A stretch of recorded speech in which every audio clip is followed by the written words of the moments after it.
everyone! Welcome po ulit sa aking YouTube channel, Quezon Province Realty TV. Okay, it's me again, Miss Geraldine Villarasa. Okay po, bago po ang lahat, ako po ay humihingi ng pasensya sa inyo kasi ngayon na naman lang po ulit ako makakapag-vlog ng property.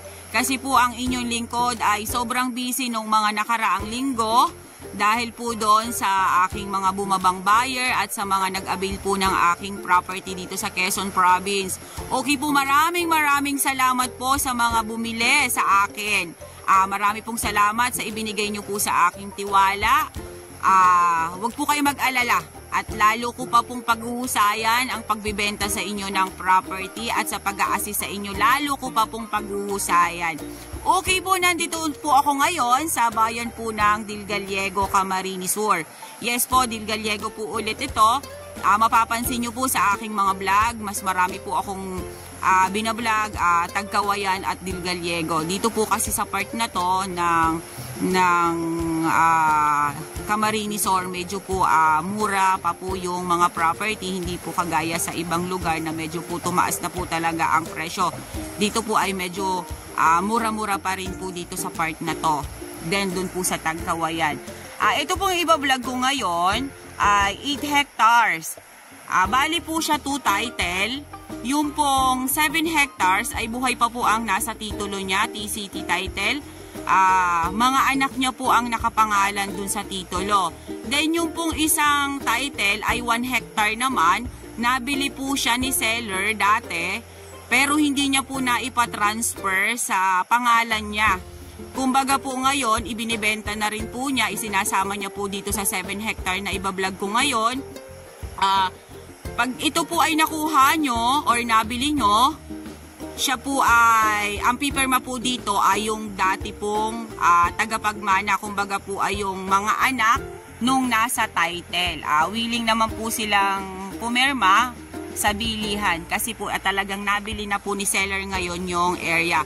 Okay po, mula po doon sa National Highway hanggang dito po sa property ay nasa 4.5 kilometers po ang layo niya. Then yun nga po, cemented road po halos ang kalsada papunta po dito sa property. Then po ito pong property na to along Barangay Road din po siya.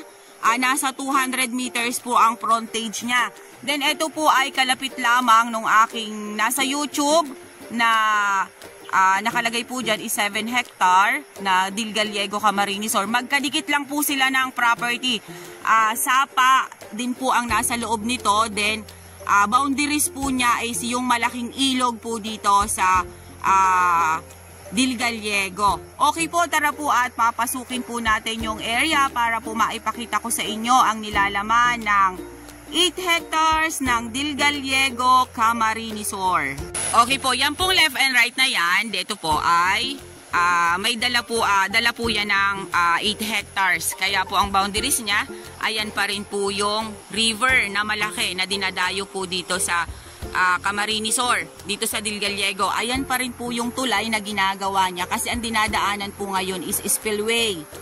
Nadadaanan po siya ng mga sasakyan na. Then yun nga po sa mga dadaanan natin, marami na rin po siyang kabahayan. Kaya po ang boundaries nito, agilid po ninyo mismo ay itong ilog na to na malaki dito po sa barangay na to. Ayan po, dito pa lang po sa bungad, ayan makikita po natin, may mga mahogany po dito. Then ayan, baling ho yan. Dito po sa bungad na to, medyo po pataas yung property po. Pero pagdating po dyan sa taas na yan, yan po ay flat na dyan. Yan, maisan po ito ng may-ari.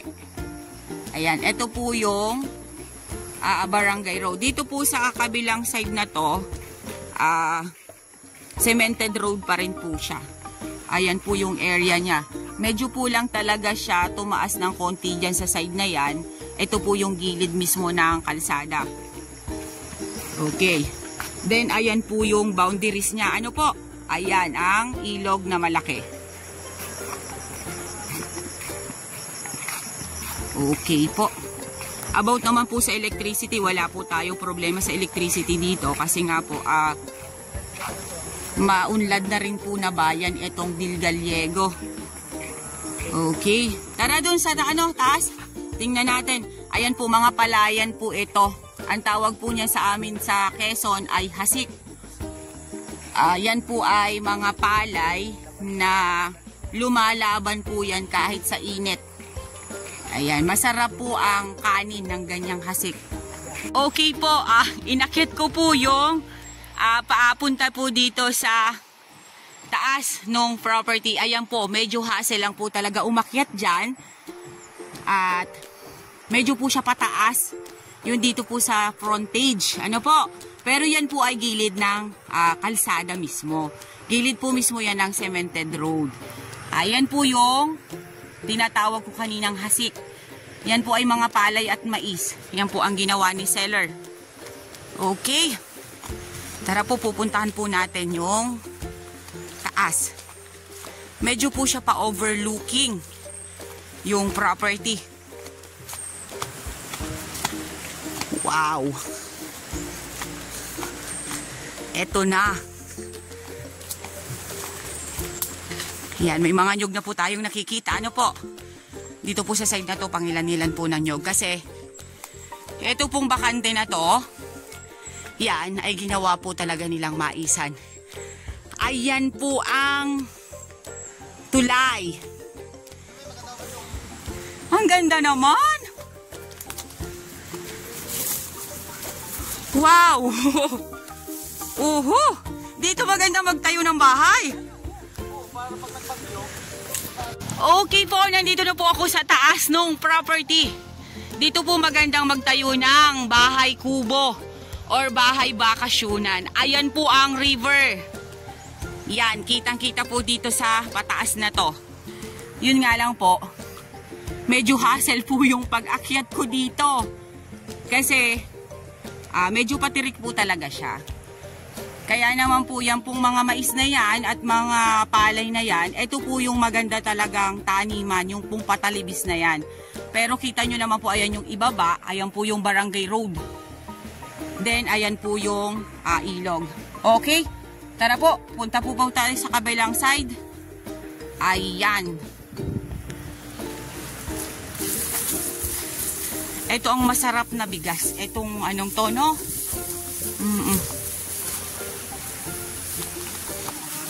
Ayan. Dito po sa kabilang side na to, ayan. Medyo po siya nagpababa.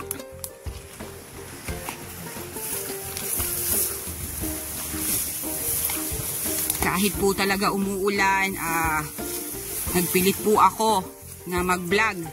Kasi wala na po talaga akong mai-upload sa YouTube. Alam ko po na kayo ay mga nag-aantay ng upload ko. Kaya po go ako. Kahit ayan, umuulan na. Ayan, ito pa rin po yung sa may overlooking. Ayan, dito po ay pantayin sa side na to. Nini!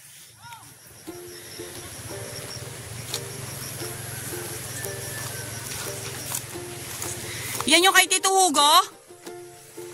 Yan. Sa atin to? Okay. Ayan po. Yan naman pong boundaries dyan ay sapa. Okay po. Andito po ako sa loob na nung area. Eto po, ayan, makikita po natin dyan. Yan ay pantayin po yan. Kulang lang po talaga sa linis. Ano po? Ay, ito po naman yung dun sa may overlooking na malapit sa river. Yung boundaries na river. Okay. Tara po.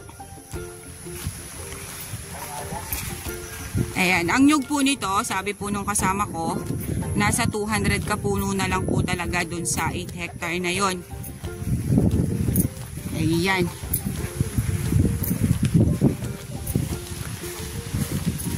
Nagputol po sila ng mga kahoy kasi nililinis po nila yung area.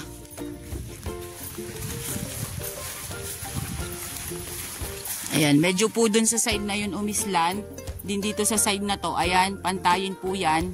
Sa gilid pa rin po yan nung palayan. Okay.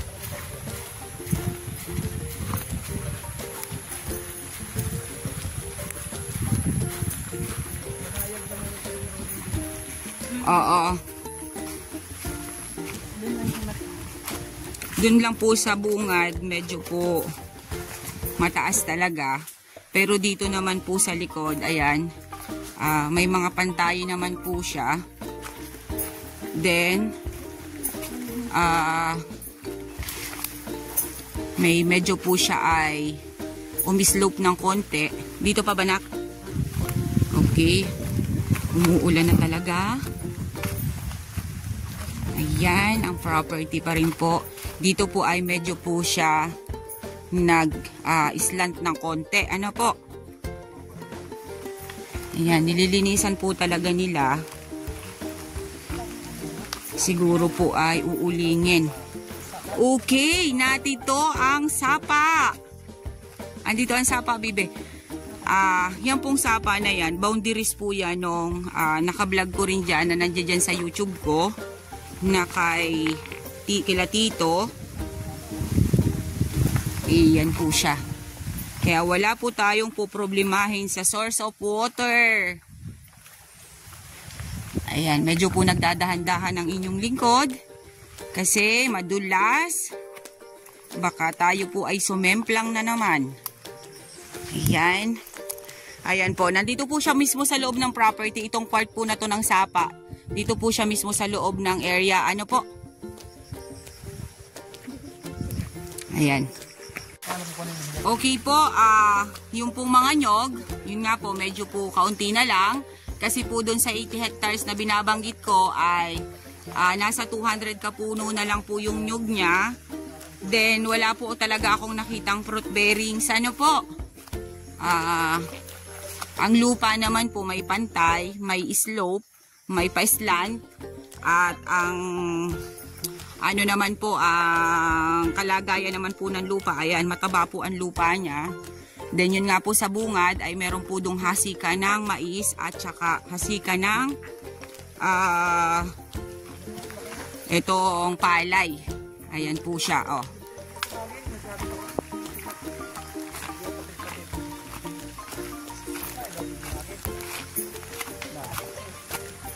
Yan nga yung kila Tito Hugo, yung kabilang side na yan.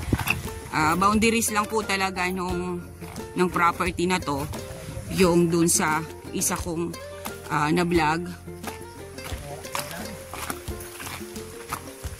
Sapa lang po yung kanilang pagitan. Maganda po sa lugar na to. Sementado na po talaga yung barangay road na papunta dito sa property. Hindi po katulad nung iba na ginagawa pa lang. Ito po talaga sementado na. Ayan, pantayin pa rin po dyan sa side na yan. Talaga lang pong madamo. Ano po? Linis lang po talaga ang kulang nito. Iyan.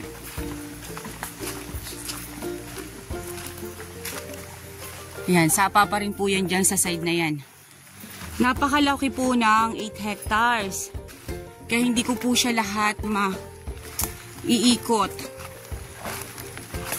Ayan. Yon, may antipolo na akong nakita.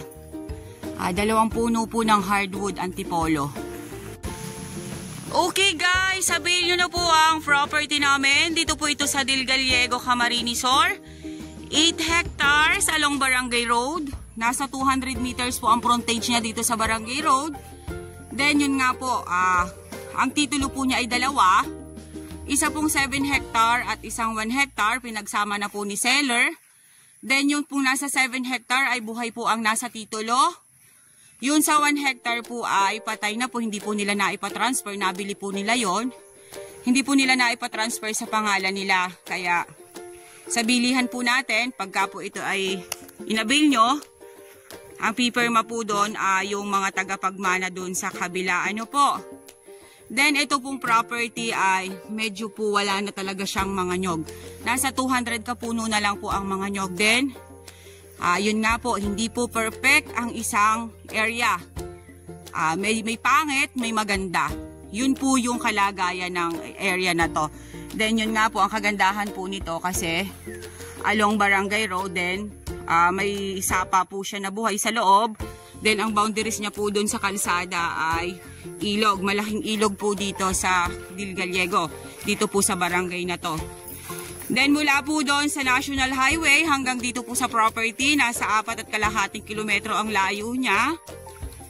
Then may overlooking po siya dito sa bungad. Wala na po talaga akong nakitang fruit bearings. Ano po, ako naman po lagi nagsasabi sa inyo kung ano po yung nakikita ko sa property. Then yun po ang nakita ko pong hardwood. Dun po sa bungad ay mahogany. Then dito naman po sa loob ay 2 pirasong antipolo. Nga lang po, hindi ko rin naman po naikot yung buong property kasi ito po ay 8 hektarya. Ano po? Okay po, once again po ako po ulit ang inyong site locator, si Miss Geraldine Villarasa. Muli po akong maglalambing. Pa-like and share po ng aking mga vlog and pa-subscribe na rin po ng aking YouTube channel, Quezon Province Realty TV. Okay po, ang price po nito is 3.5 million slight nego. Kayo na lang po mag-usap ni seller. Okay po, thank you po for watching.